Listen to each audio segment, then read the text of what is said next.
All right. Good afternoon. I'm here Afternoon. with my co-host Dusty Bates. I'm Commercial Lauren. broker, Northern California. Dusty, how you doing, man? Very good. Has it been hectic the last couple of weeks? It's about the same as it has been. Things are. You would think it would slow down, but it's about the same. So That's the things are same. very, very busy in commercial. I think they might. You can know better than I do. Have things slowed down a bit in residential?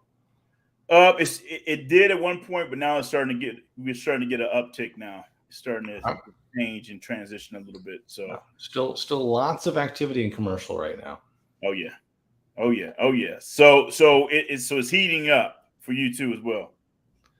Yeah, about the same. Yeah, we've been like white hot with the multifamily for I don't know, like 8 years now. It's been insane since like 2014, 2012, and it surprises me every single year how much demand there is in multifamily. There should not be that much demand, but there is. So I mean, and there's a lot of people interested in multifamily. So this show is called Talking Commercial, where we discuss everything commercial real estate. And basically, Dusty, as you mentioned, multifamily has been a huge thing in the residential space as far as realtors looking to invest.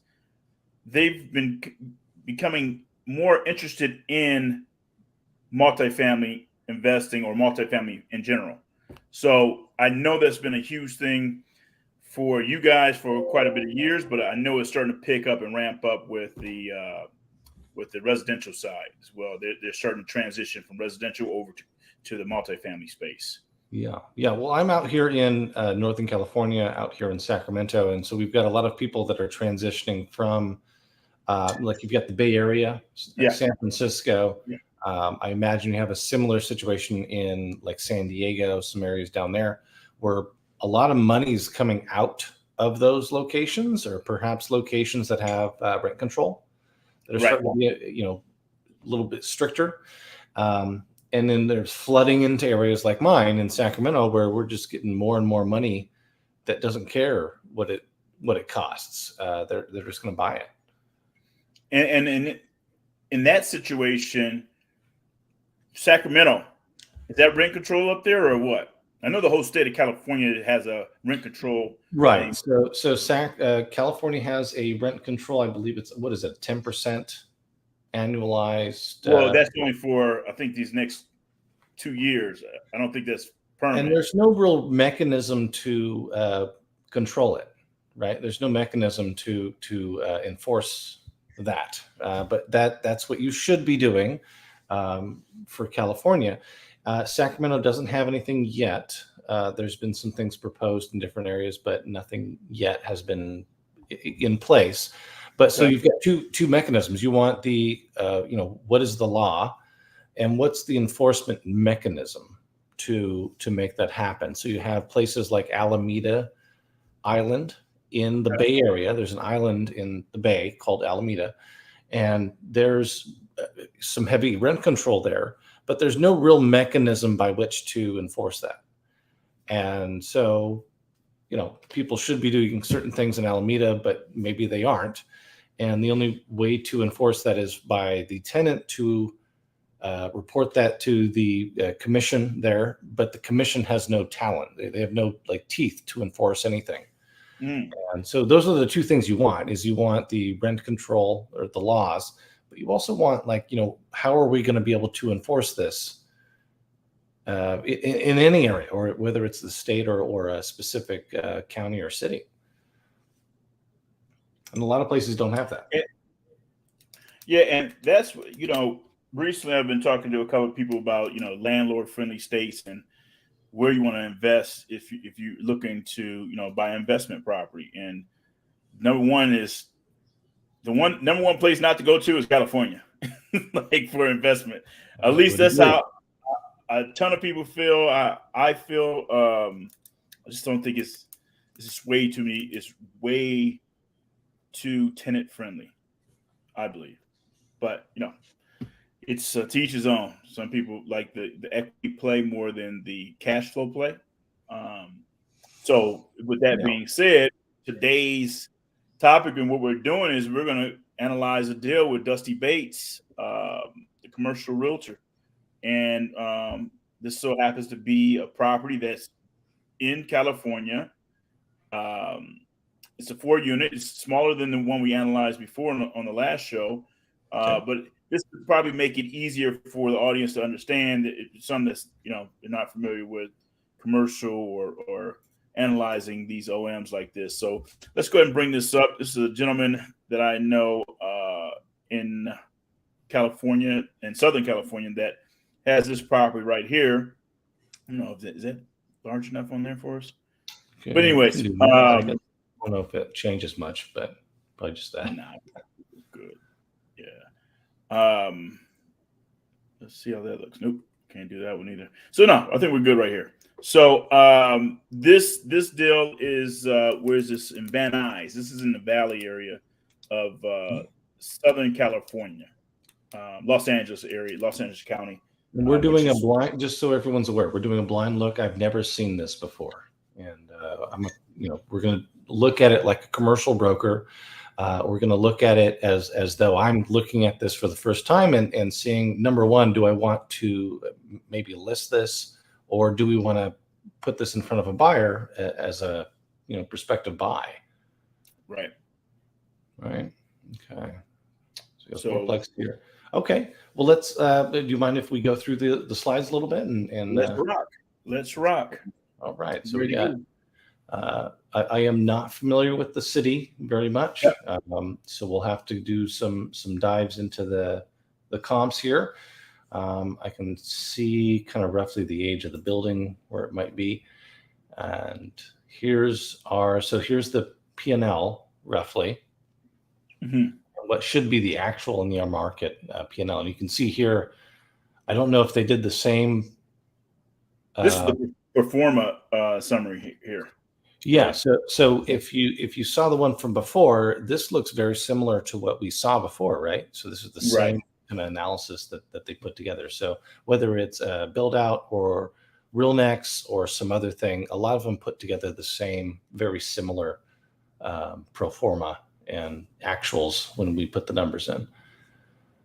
Price 1.5, so built 1948. That's actually older than I thought it'd be. I thought it'd be in the 1960s, but okay, 1948. So we've got some questions about the electrical and the plumbing at this point. Just because of the age, correct? Right.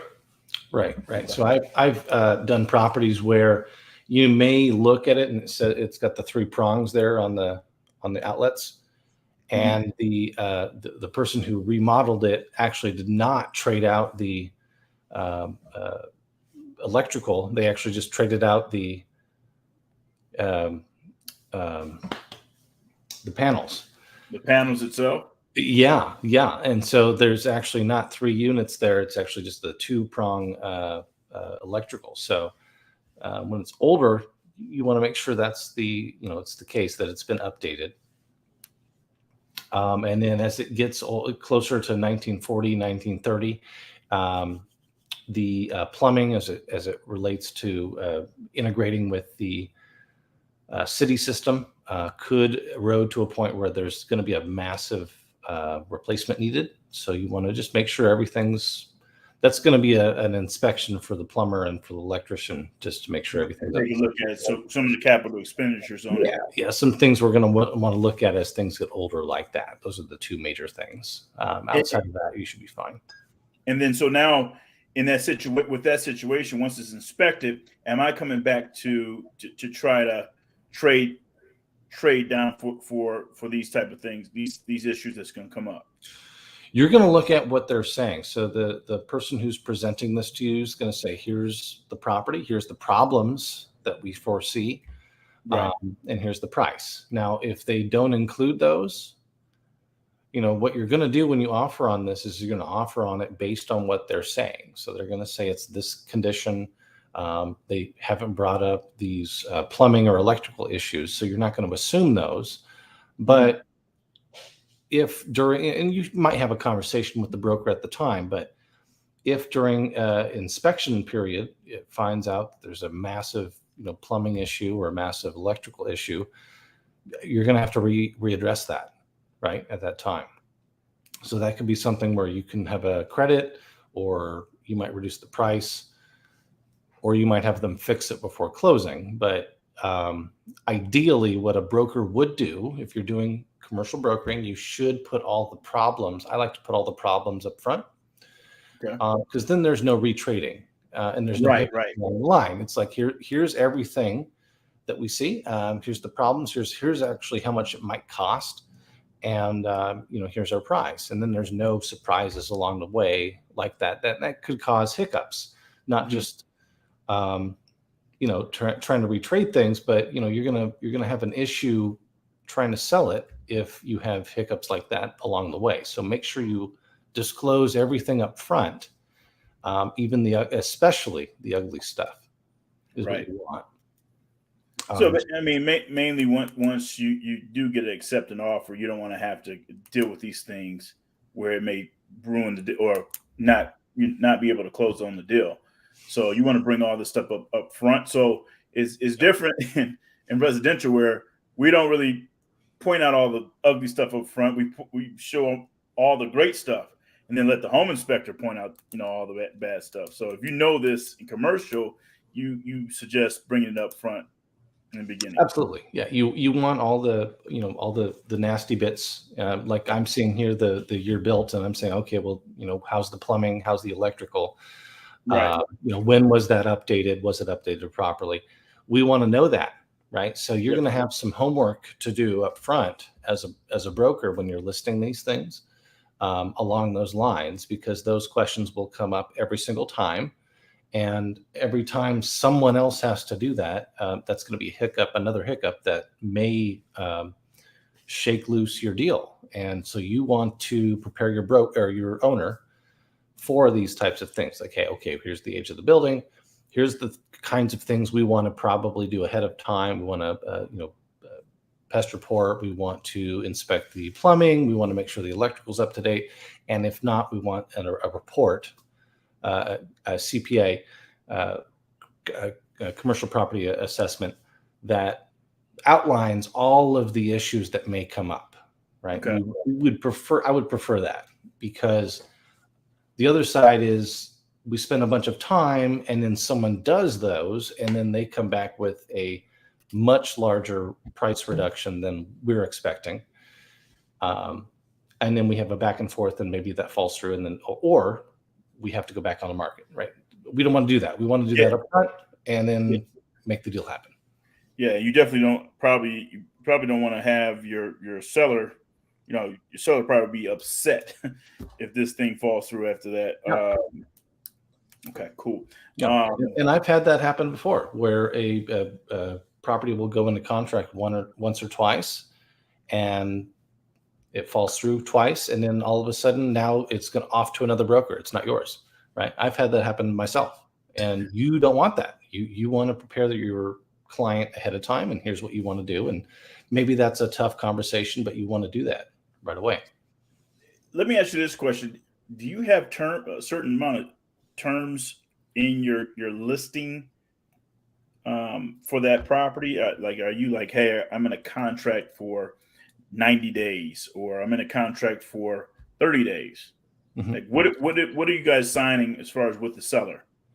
We don't really hold people's feet to the fire, is what we tell them. Like, if you want out, or if I want out, I'd like us to have that verbal conversation. Like, hey, we're just, if it doesn't work out, we're going to part our ways.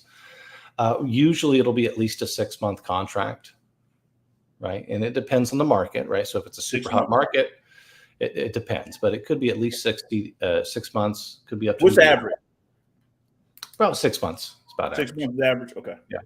Yeah. I've done 3 months before, but it's in situations where they're a bit obtuse on their pricing, and I'm not sure if they're going to cooperate. So if they're not going to cooperate, we want to part ways, obviously. So a little earlier than normal.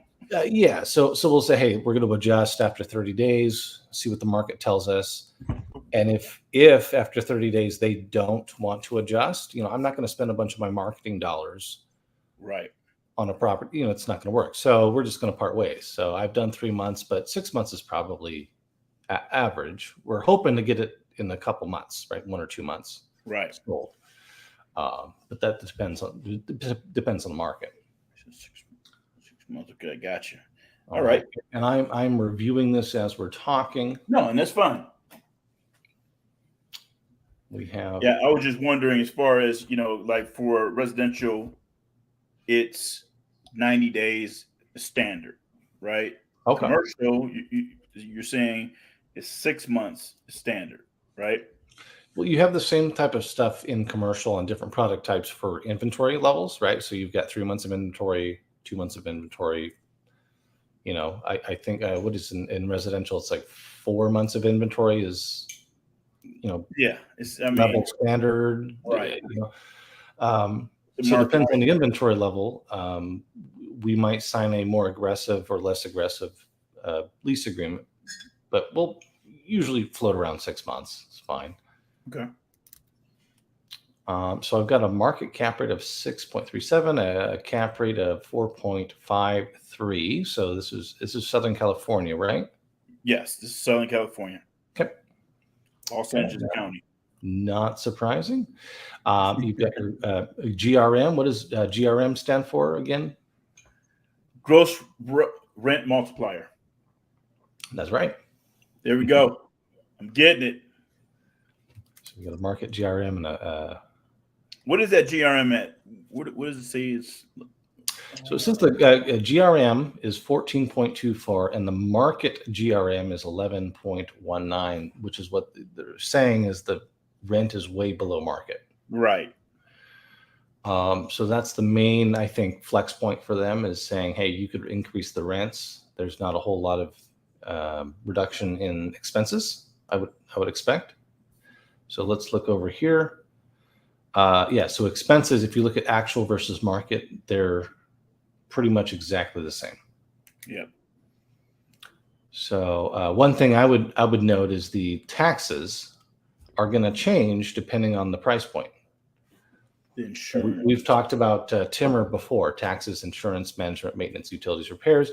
Right. One of the things I often find that brokers do not adjust when they're looking at their current offering versus market would be the change in the taxes.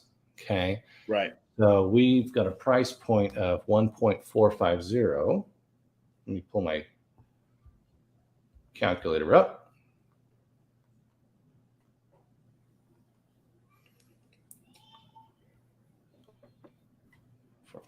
And I think actually, no, they're right on with their taxes. So their taxes are fine. But usually what you'll find is the taxes on the actual versus the market, they're not adjusted like they are right here, right? They're exactly the same. And the actual market taxes will usually be much higher because maybe I bought it at $1 million or 500,000 or whatever, and I'm selling it at 1.4 or 2 million. The taxes are going to adjust up significantly for most cases, and sometimes brokers won't do that or put that calculation in their expenses, but this happens to have done that. So these look about right. Okay. Now, why are they not normally included in these OMs as far as those taxes? So sometimes you'll see a profit and loss, and a broker will take the profit and loss and they'll apply it one-to-one to something like this. So they'll plug it into Build Out or Reonomy or something like that. Okay. And the taxes or the building insurance or both won't be included. And that's because oftentimes in a profit and loss, those are just not there in those. And so you have to add those in. And he or she has included those. Building insurance, taxes look about right. But oftentimes, that's why we do Timmer: taxes, insurance, management, maintenance, utilities, repairs. These are the major items you want to make sure are included in your expenses. Right. And it looks like, so we've got taxes. Because this can really change the cash on cash. If it's not included or is not accounted for, this can really change the cap rate and all that stuff, right? Well, of course. Huge. Yeah. So we're doing a return on investment. Okay. So we're buying something as an investment and we want a return on that. Yep. So let's assume that there's $1,000 difference between what is actually the operational expenses and what they're reporting. They're reporting $1,000 less in net income for their property. Okay. And they're asking for a cap rate of 4.53, right? Yeah, 4.53%. Okay. So the value of $1,000, just $1,000 in your net income on that, I don't know if you can see this, but that's $22,000 in property value. Right. So if I report $1,000 less in net income, however I do that, I'm losing my client $22,000. That's a huge mistake. Yeah. 22,000. So we want to not only report and this also includes the taxes and the insurance, right? So if those weren't in there, that's $17,000 in taxes, $1,600, $1,700 in insurance. If those weren't in there, and then someone comes back and says they need to retrade for that, the value of that retrade is massive, right? It's not $1,000 in retrading; it's $20,000 in things we have to retrade now on. So we want to make sure we report these. Make sure you go through Timmer if you're listing it or if you're buying it. Go through Timmer, see if there's anything weird that you should be alerted to. Make sure those taxes are correctly reported on the asking price because that's what you will be paying. And this one looks like it's accurate. But that's where I would start. Make sure you're doing those things. I'm not sure if that cap rate and the market cap rate are market, but roughly where it should be, I think. I think roughly all of that is exactly where's the market cap rate. Yeah, I think all that looks fairly accurate. I'm not in Southern California. I mean, I mean, really, no one's really getting 6.3%. Not that I know of or any properties I've seen, but it's close to it. I'm looking at the expenses per unit. So this is as you get smaller, and we're just kind of talking as we go through this. So as you get smaller in units, you may start to we're going to start to look at gross rent multiplier. We're also going to possibly look at expenses per unit. Okay. And this is a bit high, 8,200, 8,300 on that very bottom line, expenses per unit. Yep. I see it. You might expect 6,000, 6,500 per unit. So that may be a bit high in some places. But as I go through the itemized stuff, I'm not really seeing anything that stands out. So now it says that's the actuals is 82.87, right? But the market is 83.56.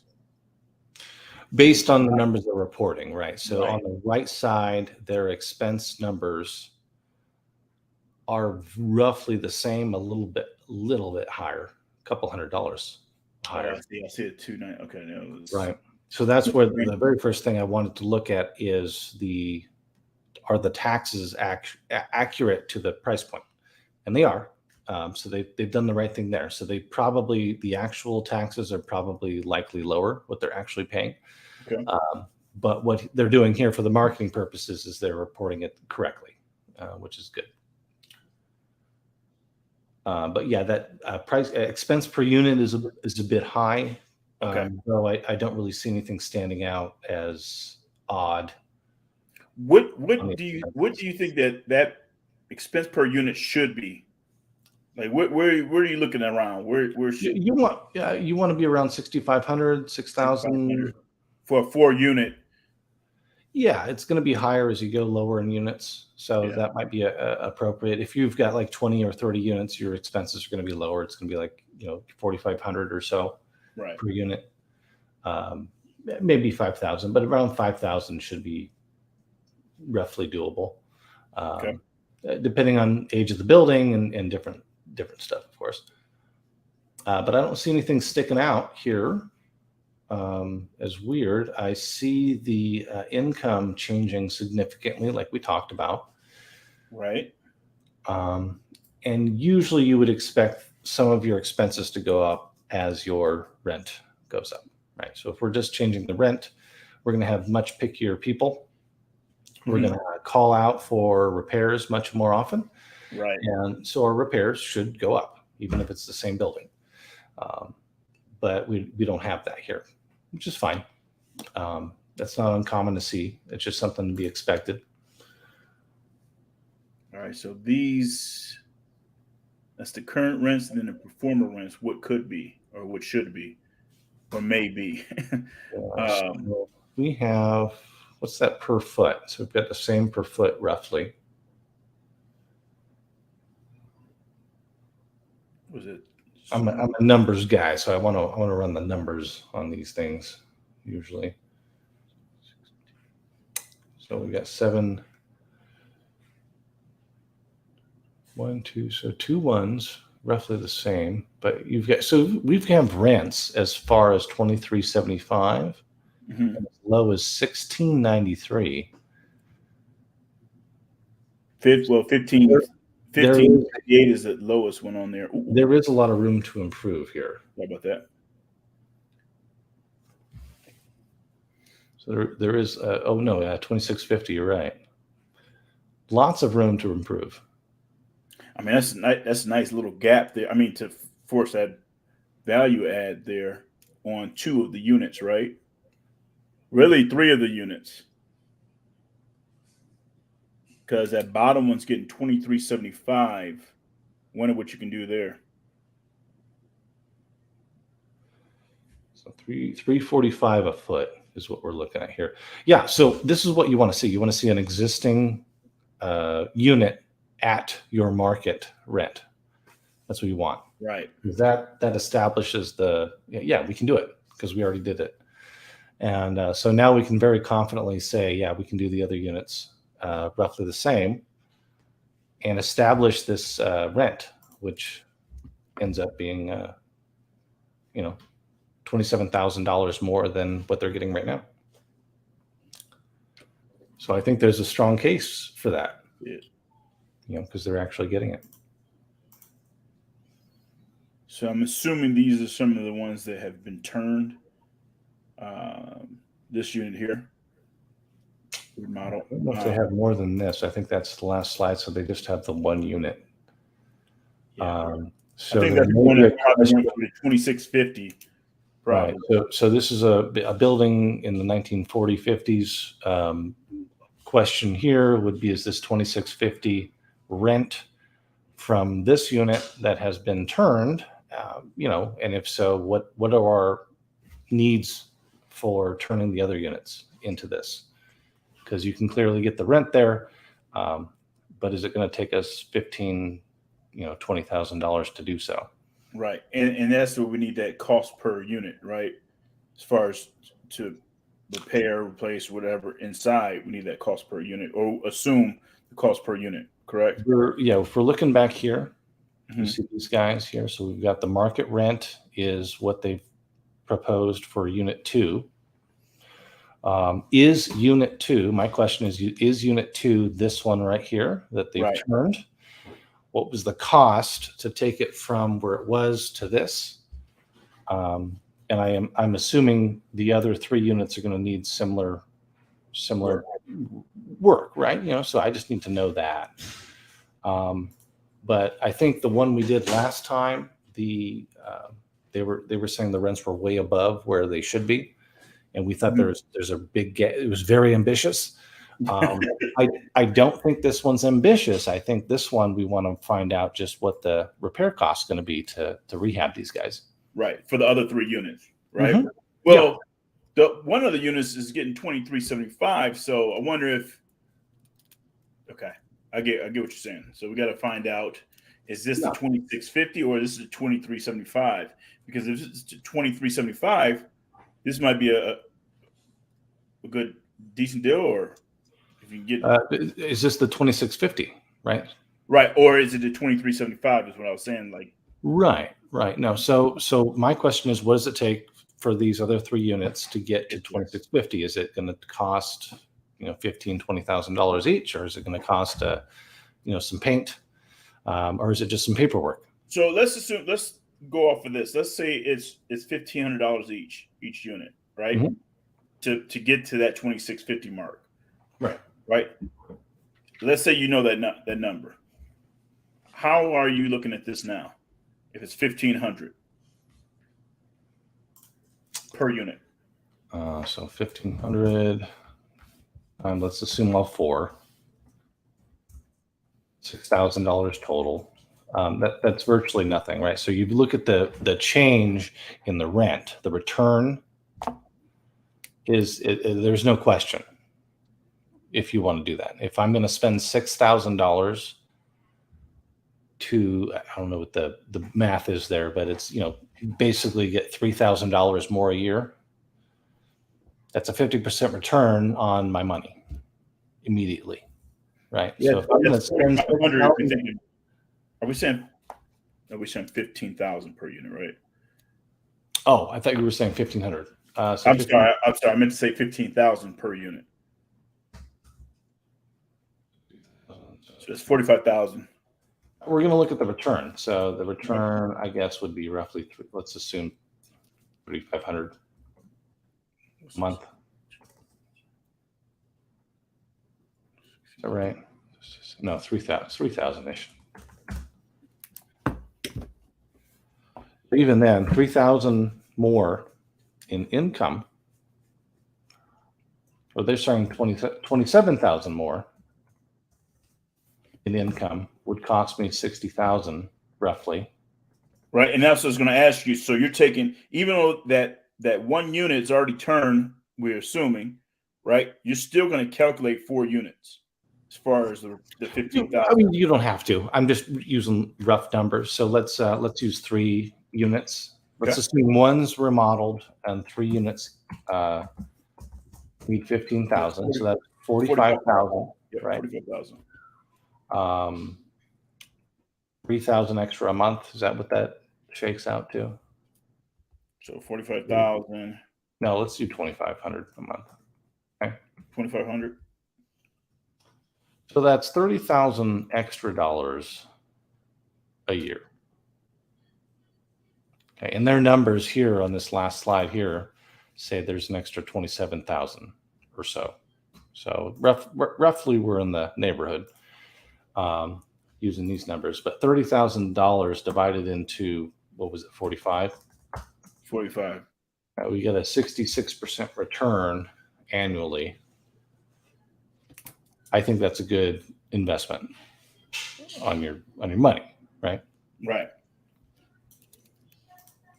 So if we're just talking about improving the property, okay?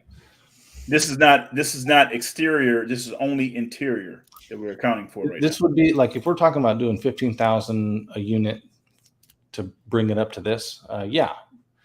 And these are the buy-sell analysis that we usually do with investors, right? So I talked to an investor and we're talking about doing a rent survey. What should we do? Should we sell it? Should we improve it? What should we do? This is what we're doing. We're looking at it, say, hey, here's your top renter. Here's the condition of it right here. Right.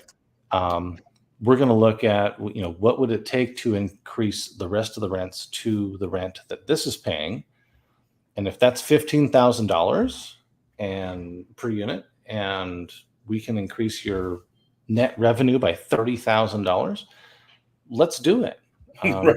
I mean, and you can sell it afterwards if you want to, right? So our goal is to help them make more money. It's not to get me a commission. It's, at the end of the day, eventually I will get a commission, but Right. It's, how can I make you more money? And this is one of the things we look at is what is the best way to get you more money? Is it that, or is it, are you retiring and you want to move on? Let's trade this out for something else where you don't have to do literally anything, and also probably get you a pay increase. So that's the stuff we look at. And this is kind of where something like this commercial deal obviously is smaller. Also, you see that garage there? Go back to that picture. You see that Yeah. garage there off to the side? So the commercial agent was explaining that, hey, that's a possible value add right there, is converting that into ADU, or however, I know they have street parking right now, and this is like just storage being used on this one. But is there a value add to that? And I guess you have to analyze around the area about what you could or could not do as far as converting that. Right. You would do the same thing. You would do an analysis of, what is the increase in expenses that we're going to get in exchange for the income. Your expenses are going to go up too, obviously. Right. But is this a heavier lift than is worth it? Or a lot of places in Southern California, there it's beneficial to maybe improve this just a little bit and then offer it as paid parking. Right. So instead of spending like $80,000, you can spend a couple $1,000 and turn it into some really nice paid parking now, if the demand is there. So you want to know if the demand's there for that. Okay. And would that be something that you would recommend right off the bat? Once you look at the deal, obviously, is how to save my client in the long run. If I know what the end goal is for my client, maybe let's not look at the ADU portion of this. Let's charge for parking. That seems like the more sound way to look at this, right? Yeah, that's exactly what we're doing off the bat. We're saying, okay, how can I make you more money with the least amount of effort? Right. And that's one of the first things I would look at here is, how can I improve this parking space so that you can charge for it for your tenants and get a return there. I'd also probably with smaller units, a lot of times they're not really charging for things like trash, right? Okay. So I might adjust their leases a little bit so that as they bring new tenants on, that they're charging maybe like a $15 for the trash fees. Yeah, something like that. Or a lot of times they're also not really charging for the smaller tenants like this, or not really charging for pets. So you might have a pet rent and a pet deposit too. So you don't think they incorporated the trash fees and all that stuff inside that increase as far as that bump right there? Is it on the expenses here? Oh, wait. There it is. Trash removal. Trash removal. Okay. Yeah. That's expenses. Yeah. So on the income side, I would say, and then you don't have to charge a bunch, but you can charge like $15 or something, $20. As long as that's on your lease when you start it, that helps, right? Every bit helps. Like we just talked about, $1,000 change in net income can result in $22,000 change in value. So I wouldn't implement something like that for existing tenants, but as you have new tenants come on, I would start to suggest things like that. Okay. And then obviously we're going to get a estoppel on this to know exactly what the current tenants are paying on this thing, right? Yep. So if you're watching right now, an estoppel is really just, it's a statement from the tenant and from the owner on exactly what the agreement is and if there's anything special outside of that, right? So maybe they take the trash out every week and they get a $20 a month reduction in rent or whatever. That might not be on the rent or the lease, but maybe that's a special side agreement they have that would come out in the estoppel. That's what you want an estoppel for, is to protect both the tenant and the owner on a sale with any special side agreements that they may have. And or think they have. Yeah, I'm just trying to figure out like how. Well, obviously we're speaking about a property that's in California, which has rent control in there, and most likely the tenants won't move out that quickly if they've been there for a little bit of time. But if I'm looking at this deal, like let's say I'm looking at this deal in Kentucky, right? Mm-hmm. Which I know Kentucky's more landlord friendly, I believe, than tenant friendly in California. If it's not California, they're more tenant friendly. You mean more landlord friendly if it's not California? Or yeah, landlord friendly. Yeah. Right. Okay. Everything in California leans toward the tenants. Love California. All right. So we looked at this property. We looked at the units. We have a possible value add with that garage, either build it out or create, paid parking. So that's a monthly paid parking, correct? So that's more income coming into the property. It's not as much because we're not using it, 80,000, however much it costs to change that garage into an ADU, which you can possibly get more income from. But it's not going to take us long either if we turn it into a parking lot. I mean, a little parking structure, paid parking. Yeah, those are things that would happen really quickly. That would be the first thing I go after. I'm looking here and I see miscellaneous income. So that could be some laundry that they have, or it could be, some paid parking that they already have in place. So there may be not as much upside on that. They do have on this property. They do have the laundry, the coin operated laundries. So that's probably just that, right? And so when you do coin operated laundry, it can be leased or it can be owned by the landlord. So likely with that kind of income for this size, it's probably owned by the owner. Now, am I setting reserves? Well, I guess that's part of the reserves to set aside down at the bottom under expenses, because their reserves, the actuals are 1,019, but they went up to 1,296 for market on the reserves and miscellaneous. You see that? Mm-hmm. Yeah.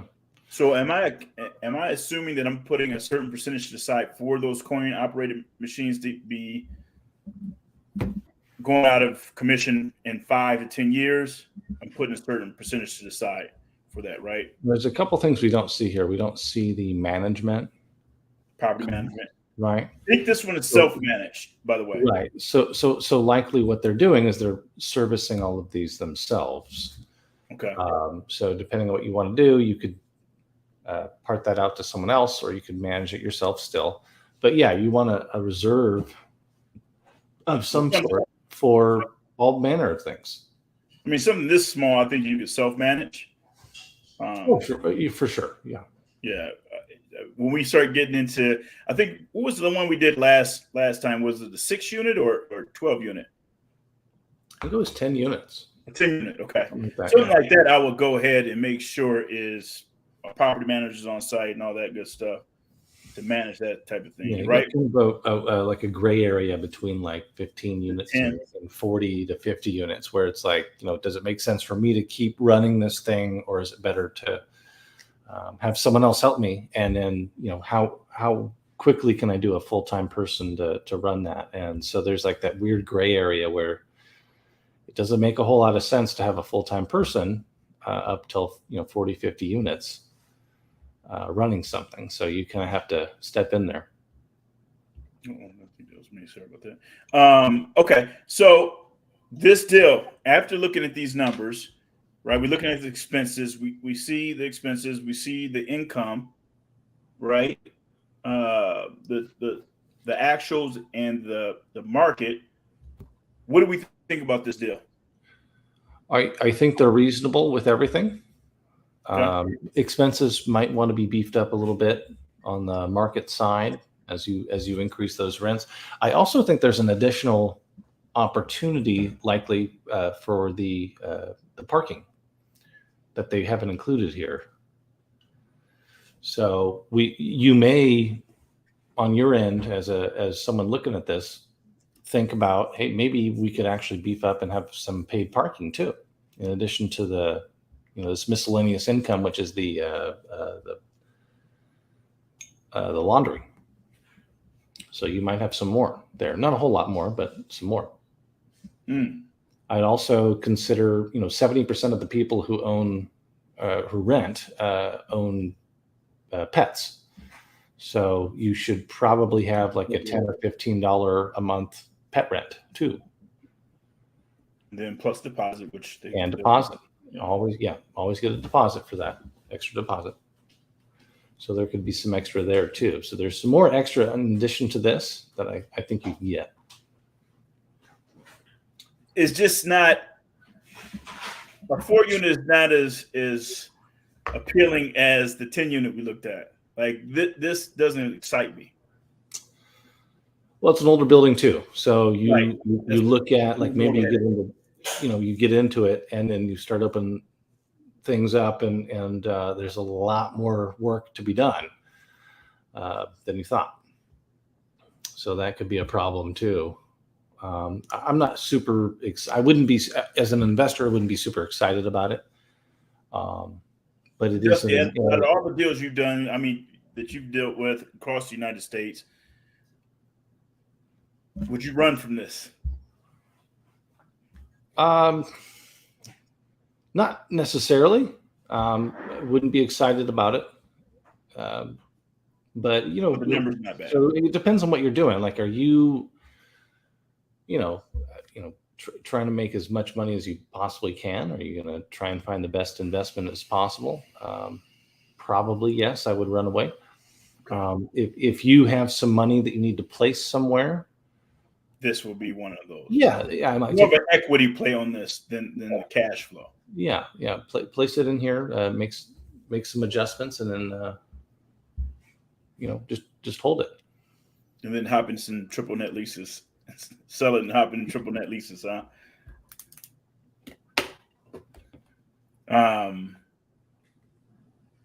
Cool. Appreciate this, man. So what I'm going to do is I'm going to follow up with this agent, this commercial agent, to see, hey, have you thought about paid parking, right?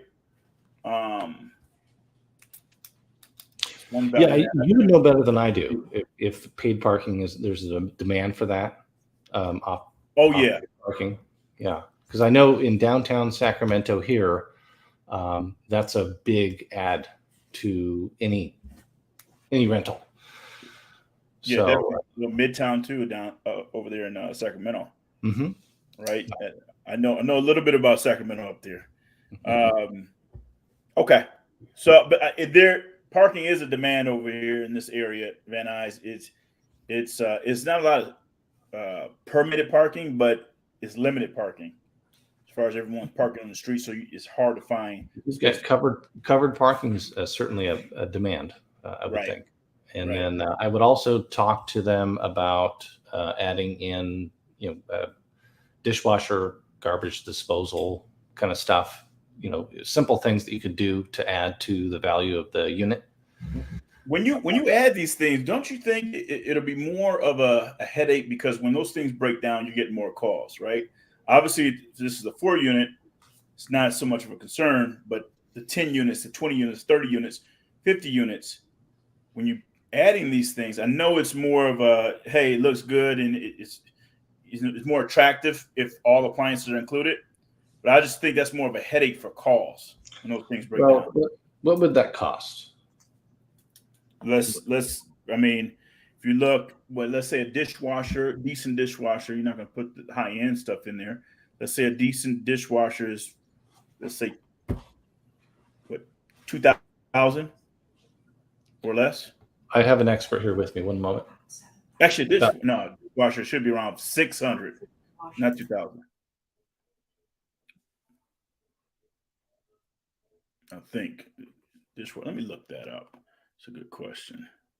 It's around six to $800 for dishwasher. Dishwasher, disposal, microwave hood range, stove, around $700. I'm asking my wife, who actually helps manage 15,000 apartment units. It's even better. So she's saying a full package would be about $7,000. $700 to $800. Yeah, let's say range hood. Yeah, so we would have our garbage disposal. We'd have our dishwasher. We'd have our kitchen appliances and everything. Hood, everything up. Essentially, upgrade your kitchen for $7,000 to $8,000 per unit. Now, what's that going to get us as far as rent? Is the question. Was it what was it, a $953 difference on the rent from the current market rent. Let's see. Let's go back to here. What's that rent? 1693. Oh, sorry about that.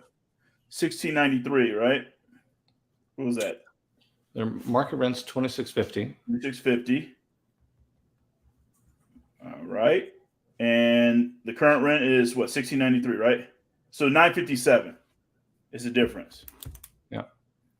For that one particular unit. But Yeah. So you multiply that by 12, I've got $8,000, almost $9,000 annually that I'm getting now per year for that unit that I paid $8,000 for. right. So I think it would be worth it for me to make that move in most cases, but that's, depends on the market. Okay. So yeah, 957. Yeah. Okay. So wow, $7,000, $7,000 to $8,000. And that's including refrigerator, dishwasher, disposal.